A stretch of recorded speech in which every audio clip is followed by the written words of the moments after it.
Olá! O governo brasileiro deixa de arrecadar cerca de 620 bilhões de reais com benefícios tributários, financeiros e creditícios. A ideia por trás desse gasto tributário é incentivar setores ou regiões ou ajudar atividades econômicas em dificuldades. Mas é um dinheiro que deixa de entrar nos cofres e, portanto, não ajuda a custear os gastos e investimentos do governo. No momento em que o país busca soluções para fechar as contas, o Congresso tem discutido uma redução nesses valores. Como fazer, como avaliar a sua efetividade e outras questões estão na mesa. A Câmara debate duas propostas principais, uma vinda do Senado, que prevê um controle de quanto é gasto e seus resultados, e outra daqui, apresentada pelo deputado Mauro Benevides Filho, do PDT do Ceará, um dos convidados deste programa. O projeto prevê um corte de 10% nesses benefícios, divididos em 2 anos. Aqui no estúdio também estão conosco o presidente do Sindifisco Nacional, D. Real Pereira dos Santos, e o professor da Universidade de Brasília, José Marilson Martins Dantas. Pelo Zoom, vamos conversar com o deputado Florentino Neto, do PT do Piauí, vice-presidente da Comissão de Finanças e Tributação.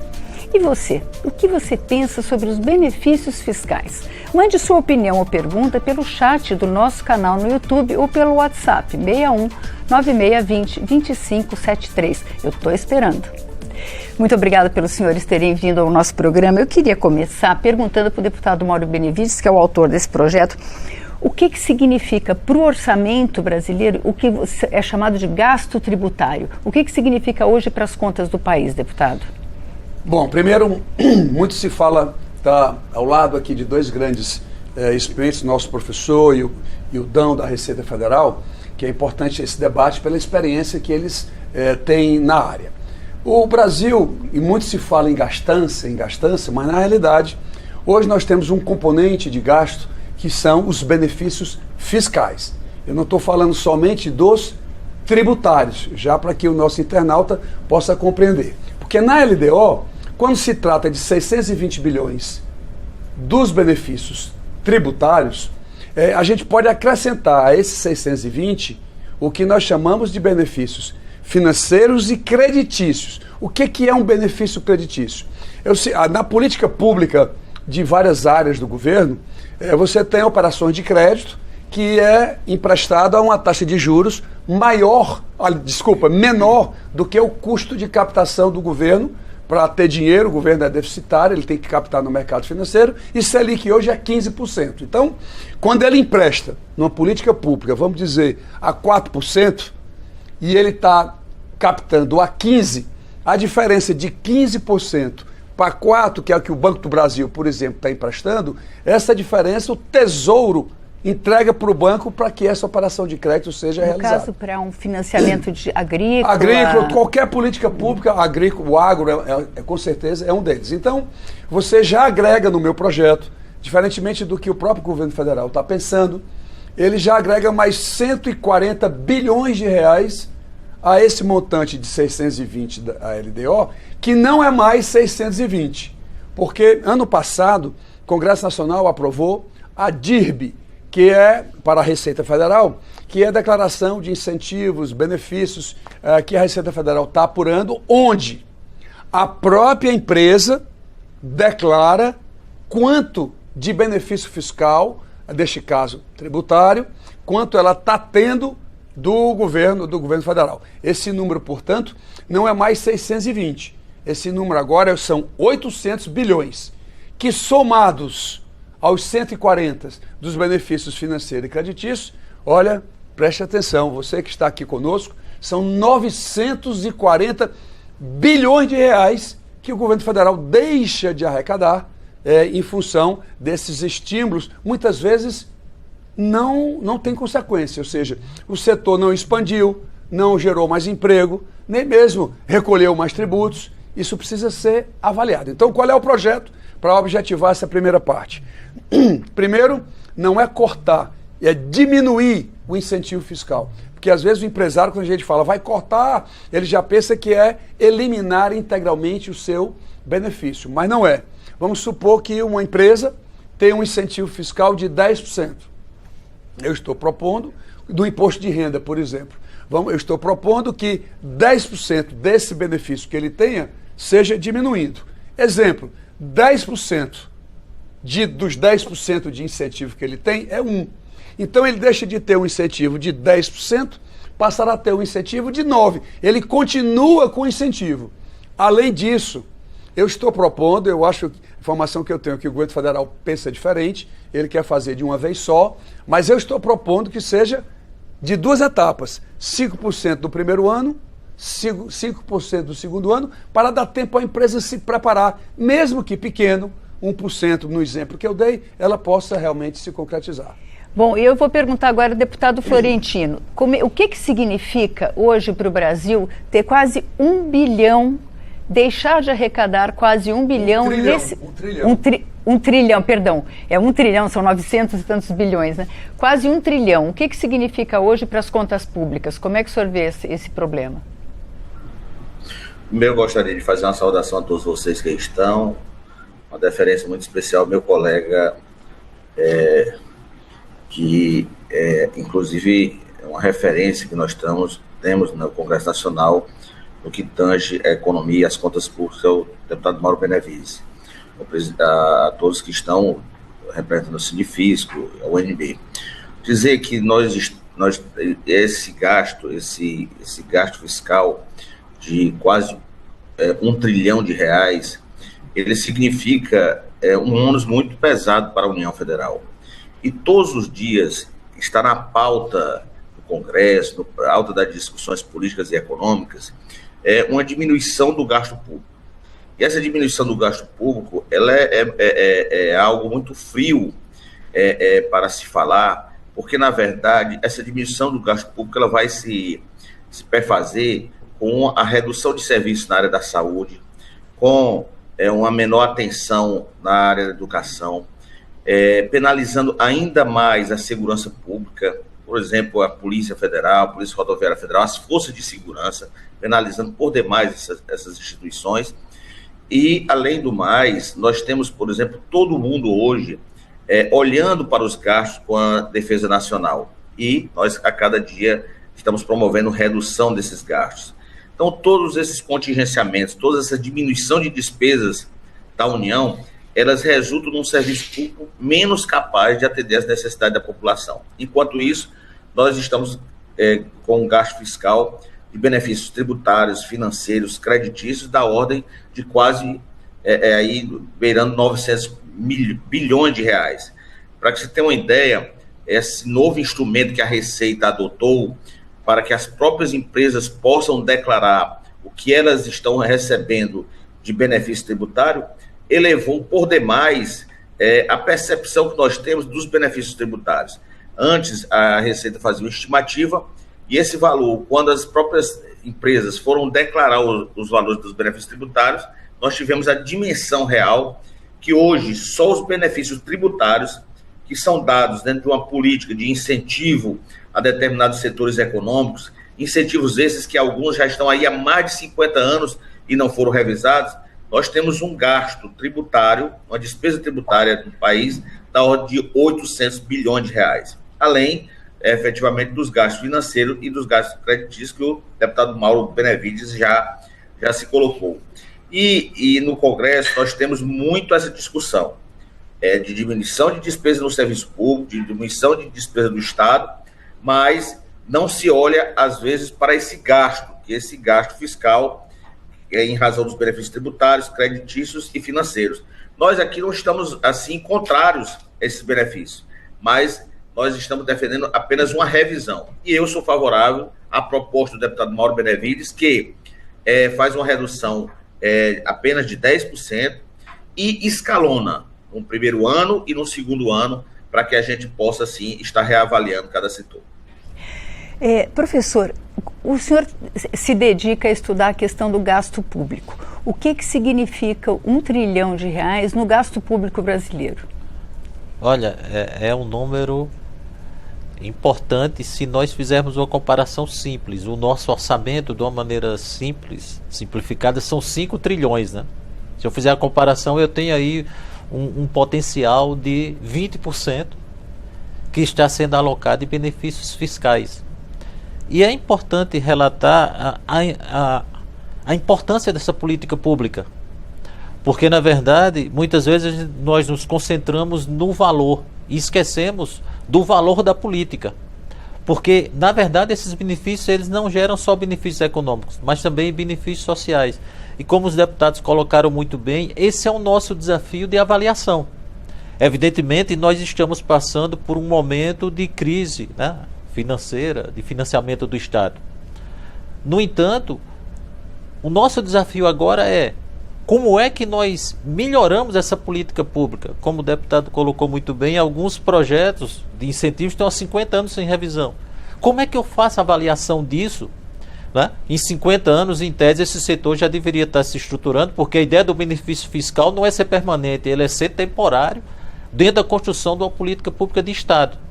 Então eu entendo que esse momento é muito oportuno, e esse debate agora trazido pelos deputados, especialmente pelo projeto de lei que nós estamos aqui começando a debater, vai ser exatamente o momento de discutir o tamanho disso e o processo de avaliação dessas políticas, porque, na minha visão, elas são importantes, mas não devem ser permanentes. Elas são um impulso para que aquele setor possa, a partir de um determinado incentivo público, nadar de braçadas de forma competitiva.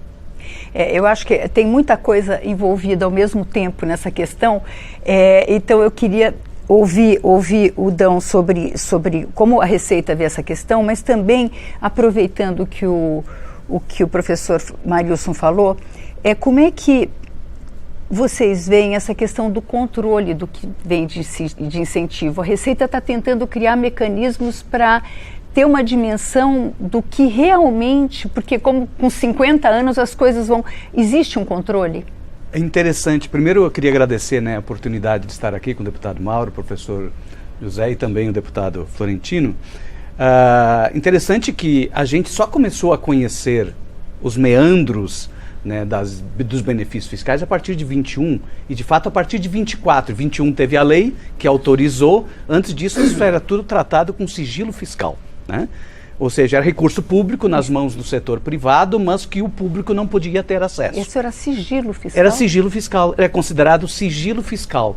A gente disponibiliza um recurso público, o tributo é indisponível, pertence à sociedade. A gente deixa o tributo nas mãos do setor privado, mas a sociedade não tinha o poder de controlar, porque era considerado matéria sujeita a sigilo fiscal. A lei mudou em 23, mas só foi implementada definitivamente ali em 21 e só foi implementada em 23. E agora em 24 veio a declaração. E já tem ações na justiça contra essa declaração da Confederação Nacional da Indústria, né? Para derrubar essa declaração, porque também há um interesse de que não se exponha tanto, né, o volume e quem são os beneficiários. Na verdade, a informação mais importante nesse caso é quem são os beneficiários desses benefícios fiscais. Porque, de fato, o benefício fiscal, a renúncia, ela é uma destinação, é um gasto público, né, destinado a um determinado setor e que deveria cumprir uma função pública. O interesse público por trás de um benefício fiscal, ele precisa estar sob controle da sociedade, do parlamento, do Tribunal de Contas, né, para poder verificar se efetivamente está havendo aquele retorno esperado por aquela dedicação daquele recurso, né. Esse valor que o deputado revela aqui de 1 trilhão é o valor do orçamento da Previdência. É um pouco menos que o orçamento da Previdência, ou seja, nós temos todo o orçamento da Previdência, que é o maior gasto, né, do governo federal, de recursos que não são arrecadados, que deliberadamente não são arrecadados. Isso precisa ser explicado do ponto de vista do interesse público. Se a gente comparar com o orçamento da saúde e da educação, por exemplo, a gente vai ver que é quase 3 vezes. Né? Então a gente está abdicando de um recurso importantíssimo para as políticas públicas e, evidentemente, que esse recurso que está nas mãos do setor privado precisaria dar um retorno para a sociedade maior do que daria caso fosse arrecadado, porque senão ele não se justifica.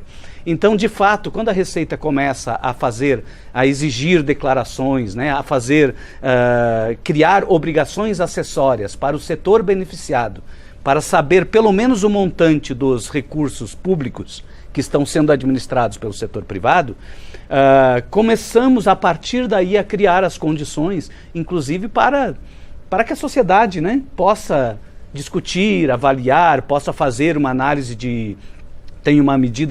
tem um artigo importante no projeto do deputado Mauro, que é a proibição de concessões de novos benefícios. Ora, para conceder novos benefícios, a gente tem que ter um controle mais... Hoje em dia, é mais fácil conceder um benefício fiscal do que aprovar uma política pública no orçamento.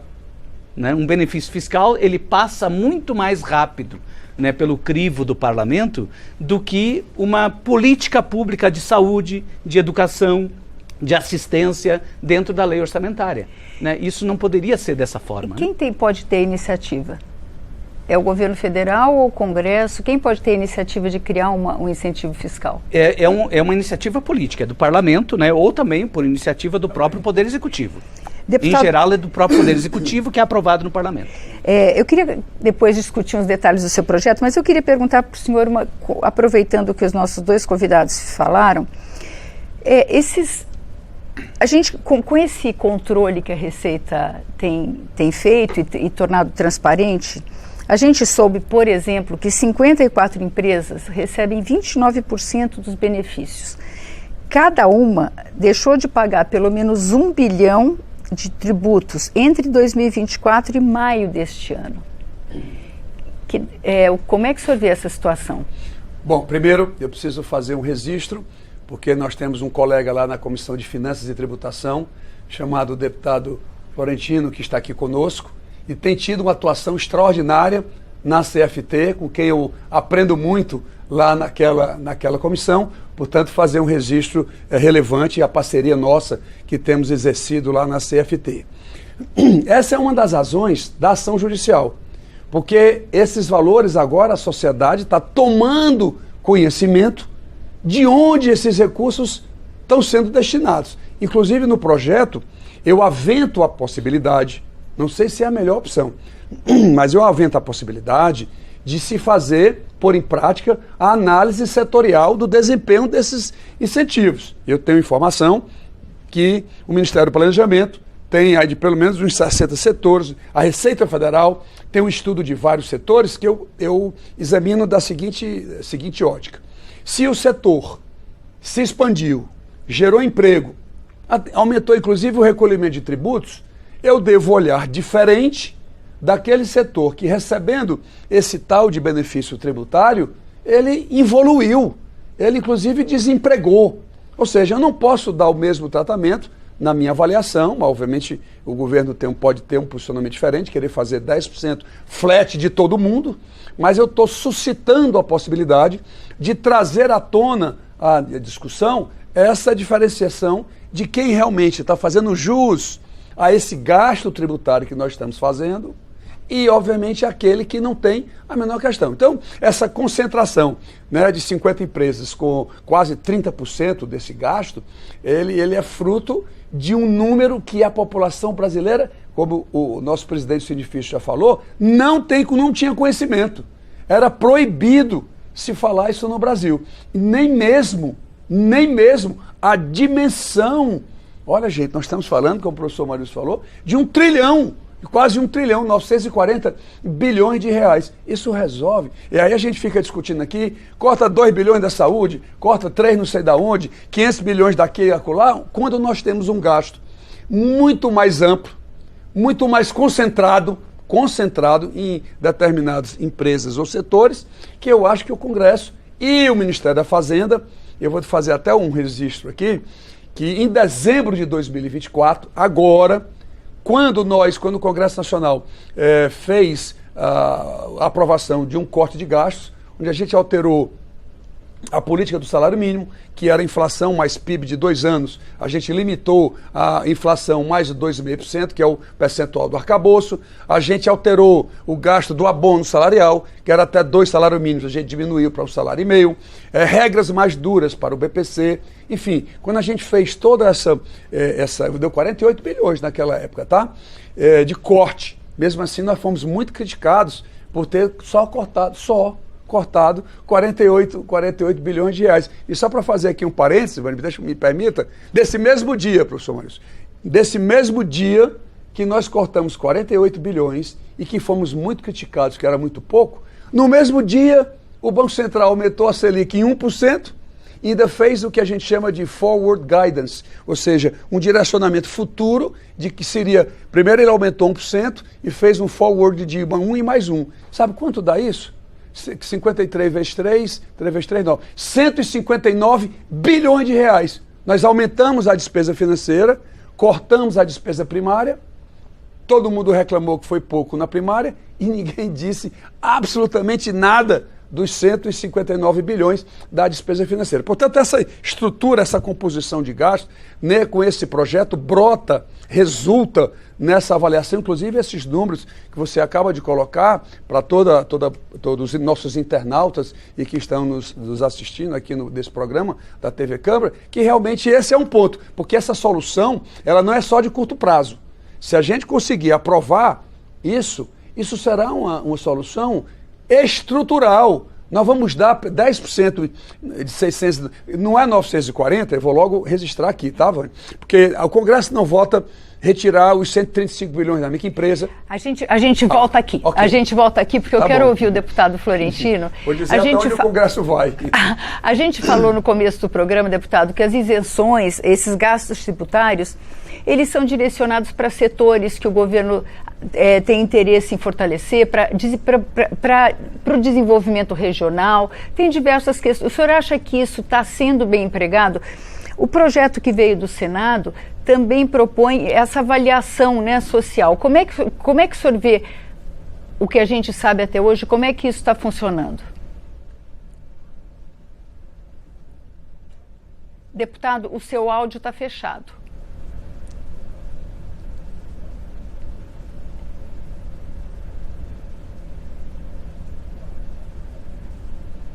Pronto, tá certo?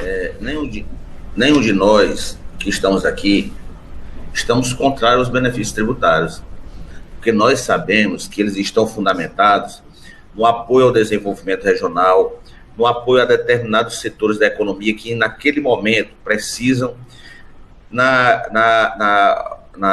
busca da geração de empregos e no apoio ao empreendedorismo. Então, nós sabemos da importância dos benefícios tributários. Agora, o que nós estamos defendendo aqui é a transparência. É que a população, da mesma forma... Deputado, eu vou pedir para o senhor só um minutinho, porque a gente vai ter que fazer uma passagem aqui.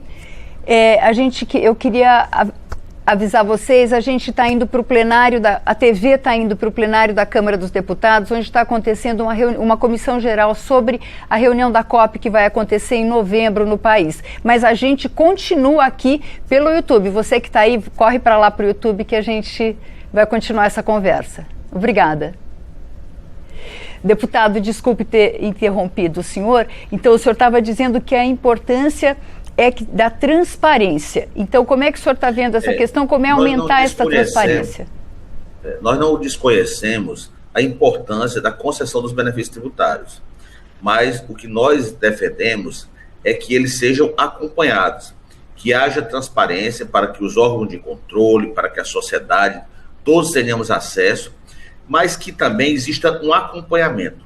Não é possível que com o desenvolvimento tecnológico que nós temos, com o aprimoramento tecnológico que a Receita Federal incorporou a cada ano nas suas atividades, não se tenha um acompanhamento qualitativo também com relação aos benefícios concedidos. Nós temos que verificar se realmente esses setores estão fazendo jus a esses benefícios tributários. Foi isso também que eu vi nas palavras do nosso deputado Mauro Benevides. E, voltando aqui à questão do corte de gastos. Cortar gastos é essa tônica que nós vemos a cada dia. Mas todas as vezes que se fala em corte de gastos, também só se fala no corte de gasto na questão da despesa primária. Não se fala na despesa financeira, por exemplo. A cada 1% que a gente aumenta a taxa Selic, nós impactamos, certo, a dívida pública anual em 56 bilhões de reais. É uma discussão que ninguém quer fazer. E, nesse momento, nós estamos enfrentando essa questão da discussão dos benefícios tributários, desse regime especial de tributação, reconhecendo que eles são importantes para a geração de emprego, para a diminuição das desigualdades regionais. Nós sabemos da importância disso, mas em razão de que nós não podemos estar concedendo um benefício, ter um gasto para o Tesouro Nacional, sem efetivamente nós termos uma avaliação quantitativa, como nós melhoramos essa avaliação quantitativa a partir desse momento, onde a Receita aplica esse demonstrativo, que as próprias empresas devem fazer essa demonstração, mas nós temos que fazer uma melhoria da avaliação qualitativa desses benefícios. Professor Mairilson, como é que a gente acompanha os gastos do orçamento? Isso não é, se é um dinheiro, bom, é um dinheiro que deixa de entrar, ele não sai do Tesouro, tem como acompanhar? Eu acho que tem, e é nossa obrigação fazer isso. Mas aí, duas questões foram colocadas de forma muito interessante pelo deputado. A primeira é, como é que eu controlo meus gastos para dentro? Eu acho que esse é um dever de casa que nós temos que fazer. E aí, quando eu falo controlar, não é só o governo federal. Governo estadual, governo municipal e governo federal. E nesse caminho, o setor público tem avançado bastante. Nós temos a LRF, o decreto, ultimamente 10.540, que obriga os municípios a implementar informação de custos auditáveis. O que significa? Nós vamos entender como os recursos públicos do orçamento são utilizados, para que a gente, com essa informação, também possa discutir de maneira mais clara qual é a política de isenção. Porque, como o deputado Benevides colocou muito bem, há uma concentração. Por exemplo, os benefícios fiscais estão essencialmente na região sudeste, 47% deles. Isso tem um impacto de 15% na arrecadação. Só que quando você olha para o norte, o que é que você percebe? O norte tem 15%, tem um efeito de 75% da arrecadação em relação aos benefícios que ele recebe. Significa que, efetivamente, eu tenho uma concentração de benefícios na região mais rica e aquela região mais pobre, que deveria receber, né, um volume maior até, porque o benefício ele tem uma obrigação social. Né? Veja, não é o tempo que nós estamos discutindo, mas o efeito. O que significa hoje? Se a região norte ela está nessa situação somente de ter uma relação de 75% de benefício em relação ao que ela arrecada, imagine se ela não tivesse tido os benefícios fiscais. Então, o acompanhamento desse benefício faz com que nós tenhamos uma justiça social. Oferecer o melhor serviço público significa oferecer aquele a um custo mais adequado e de forma mais eficiente. Mas, ao mesmo tempo, gerar o benefício tributário. Isso que nós estamos discutindo aqui são projetos de construção nacional, porque não é só o controle efetivamente do que eu faço, do que eu entrego, mas a possibilidade, por exemplo, de nós desenvolvermos áreas estratégicas. Como é que fica a IA, por exemplo, nesse espaço? Será que nós precisamos construir uma política de incentivo? Isso significa o futuro. Então, essa discussão pressupõe um acompanhamento, como o deputado Mauro colocou muito bem, de incentivos que estão aí, setores que se aproveitam do incentivo e não entregam à sociedade. Como é que nós vamos trabalhar nisso? E como é que vamos retirar isso para pensar os projetos estratégicos? Como é que vocês veem essa questão, inclusive do ponto de vista do desenvolvimento regional do país? Sem dúvida. Essa é uma questão central, né? Os benefícios, claro, com todas as funções que eles podem exercer, né? A gente poderia segregar em duas grandes funções. Uma é o caráter indutor do desenvolvimento do Estado, né? O Estado utilizar os benefícios de forma correta para orientar a atividade econômica e promover o desenvolvimento dentro de uma ação estratégica. Um outro é a substituição do Estado, o benefício como substituição do Estado em políticas públicas. Quando o benefício exige contrapartidas de serviços públicos, que entra a filantropia, entra ProUni, entra uma série de benefícios que são concedidos em função de uma contrapartida de serviços públicos, né? O setor privado, né, absorve determinadas atividades que seriam típicas do setor público em troca de benefícios fiscais. Na questão do desenvolvimento regional, a gente vê que a origem, principalmente, né, da Zona Franca de Manaus, né, da Sudene, enfim, ela estava relacionada em grande medida pela assimetria das condições de desenvolvimento, seja pela distância, seja por várias circunstâncias, né, existia uma assimetria muito grande e aí os benefícios eram um instrumento de garantir uma igualdade de condições. Né, era uma cota, né? Eu vou conceder uma cota de benefício para uma determinada região para buscar no futuro um certo equilíbrio. Isso é muito comum em todos os países, na Europa é muito comum, na Alemanha é extremamente adotado, né? Onde determinados estados financiam outros, determinadas regiões financiam outras para que se encontre um determinado nível de isonomia nacional. O grande problema é que quando isso passa de um longo período de tempo, o benefício acaba se transformando quase que num direito adquirido. E aí ele passa a ser exigido como um direito do setor empresarial e não como um instrumento em poder do Estado. A ponto da gente ter, por exemplo, uma empresa de mineração que explora minério na região norte. O minério está lá, o minério não está em São Paulo. O minério está na região norte. E por explorar minério na região norte, ela tem uma redução de 75% do imposto de renda. Mas o imposto de renda o imposto de renda só incide sobre o resultado. Eu poderia desonerar os custos de produção para incentivar que a empresa vá para um determinado local. Agora, desonerar o resultado parece já ser um exagero. Né, para os benefícios, parece ser um benefício que extrapola a sua função. Desonerar o custo de produção, né, desonerar as condições de transporte, desonerar as condições de importação de máquinas, tudo isso faz parte do incentivo ao deslocamento de um determinado segmento industrial para uma determinada região. Agora, quando eu passo a desonerar também o resultado obtido pela atividade, parece que aí a gente já está extrapolando mesmo o benefício fiscal para além da sua função, ou seja, transformando o benefício fiscal numa garantia concedida, né, como um favor, né, para um determinado setor e ir para um determinado... Pois é, aí a gente entra nessa questão, deputado Mauro Benevides, vou pedir, o senhor colocou as questões, quem é que entraria nesse corte? Né? Quais os benefícios que não podem ser modificados ou que não é desejável que sejam e quais os que vão? E outra questão que eu gostaria de colocar para todos, esse corte seria linear, porque a gente no começo, o ministro Haddad falou não pode ser linear, porque tem setores que continuam precisando de tudo, tem outros que não precisam mais, mas também, aí depois eu acho que ele mesmo reconsiderou, mas como fazer isso com todos os setores? Como é que o senhor vê? Meu primeiro ponto qual a sua proposta? É tentar diferenciar entre o que é o projeto do senador Amin e o nosso projeto aqui na Câmara dos Deputados. Porque esse que veio do Senado, ele não trata da diminuição Sim. dos gastos, dos benefícios fiscais.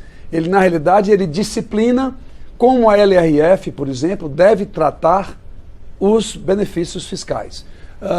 O benefício tributário ele pode ser interpretado como anistia, redução de base de cálculo, crédito presumido. Ele quer dar uma segurança jurídica, vamos dizer assim, do que possa ser qualificado como benefício para evitar que lá na frente nós possamos ter, inclusive, e me dizia isso o secretário executivo Dario Durigan, para evitar que algumas ações judiciais venham dizer, não, o crédito presumido não é benefício, tá certo? Então, além disso, lá o projeto coloca a avaliação quinquenal de todos esses benefícios. Então, aliás, esse requisito da avaliação quinquenal, ele já está na emenda constitucional 132, que é a reforma tributária. Ele já está lá para qualquer benefício, não só para do consumo. Né? Existe lá um artigo que determina. Então, para isso, quando o nosso trata dos 10% especificamente, lá, para quem conhece a casa, que a gente tem aprendido muito aqui,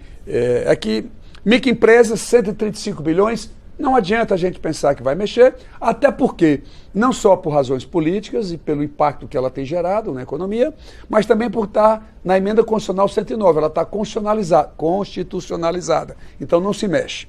Zona Franca de Manaus, aqui 135 bilhões. Zona Franca de Manaus, você vai ter mais 35 ou 40 bilhões, que também está constitucionalizado, você não pode mexer, são 180. Você vai ter cesta básica. Para os nossos internautas, um produto, quando vai para a cesta básica, ele paga 0 de PIS/COFINS. Ele é integralmente incentivado. PIS/COFINS são 2 impostos do governo federal, né, para a gente deixar claro. Sabe quanto dá isso? Eu tinha como 35 bilhões, mas eu já estou vendo na DIB aqui 42, já foi aumentar o valor. Eu vou manter aqui os 35, que é o número que eu tenho no raciocínio. Você tem as instituições filantrópicas e você tem os fundos constitucionais, né, que tratam de algumas operações com recursos desses fundos. Se você soma tudo isso, para simplificar o raciocínio, isso vai dar aproximadamente 260 bilhões de reais. Então, 940 menos 260 dá 680 bilhões. Esse é talvez um número um pouco melhor de se falar para a população brasileira. E eu ainda acredito que ainda possa ter alguns requisitos aqui no Congresso, que não, deixa aqui, deixa acolá, eu vou arredondar aqui para 600 bilhões. Mesmo assim, 10% de 600 bilhões... Gente, eu estou falando de 60 bilhões de reais todo ano, né? Ou seja, estrutural, não é só para o primeiro e para o segundo ano, isso é uma revolução estrutural, isso resolve não só esse tal de shutdown que estão dando aí para 2027, que o Brasil não terá mais condições de fazer o seu custeio da máquina pública e tudo mais, mas não só isso, mas ele dá uma perspectiva futura. E terceiro, realmente, no artigo 2º do nosso projeto, há sim essa possibilidade do governo federal fazer a análise setorial de desempenho desses segmentos que estão sendo beneficiados. Eu citei na minha colocação anterior essas questões de expansão do setor, gerador de emprego e outras, preocupação com o meio ambiente e assim por diante. Isso pode ser feito, mas eu tenho percebido no Ministério da Fazenda que essa avaliação, talvez ele tenha o quê? Para uns 80, 90 setores, mas não tenha para todos os setores. É o que eu estou ouvindo, né, do Ministério da Fazenda, mas eu acho que a gente tem que encontrar uma forma de diferenciar aquele que recebeu o benefício, mas ele está produzindo, inclusive como forma de política pública. O Dão falou aqui no ProUni, por exemplo. Falou no ProUni. O que é o ProUni? É aquele incentivo que você dá às universidades, por exemplo, de PIS/COFINS, mas ele é obrigado a devolver para a sociedade, para alunos de classe de renda menos favorecida, a estudar de graça, né, na sua universidade. Existem, né, algumas... o gasto tributário ele é transformado em política pública efetiva, de resultado, lá na ponta. Então, são pontos que a gente não altera, né, dentro desse contexto, mas mesmo assim, repito, eu faço questão de falar esse número, nós estamos falando em 600 bilhões de reais. Eu vi o Ministério da Fazenda falando na possibilidade de arrecadar 30 bilhões. Você vê que já dá uma diferença muito grande. Até porque lá não se trata de benefício creditício e financeiro. Aqui se trata de benefício creditício e financeiro. Porque alguns jornalistas, inclusive, já me perguntaram que diferença tão grande, e a gente tem que explicar por que é que existe esse número tão extraordinário. Portanto, eu acho, olha, eu estou muito motivado, eu estou assim, muito sabendo de que nós encontramos, pelo menos para a questão do pagamento da despesa primária. Aliás, o que é a despesa primária? São todas as despesas que não são financeiras. É o pessoal, é o custeio da máquina, é o investimento, é o gasto de saúde, de educação e assim por diante. O financeiro, São os juros, a amortização e a própria rolagem da dívida, que os economistas não gostam nem de falar, que isso não é aumento de dívida, então não vou nem falar isso, vou falar só dos 932 bilhões da dívida pública. Então essa separação, ela precisa ser feita. Deputado Florentino, como é que corta? Como escolher quem vai ser cortado? Ou corta linear porque é o único jeito possível? Olha, eu vejo que a melhor alternativa é a gente fazer esse corte, definir um corte linear para todos, né, respeitando a especificidade de alguns setores. Eu sou plenamente favorável por esse rol que o deputado Mauro Benevides coloca aqui como isento desta possibilidade da gente trabalhar com cortes. As microempresas, a Zona Franca de Manaus, a cesta básica, certo? As ações filantrópicas, eu acho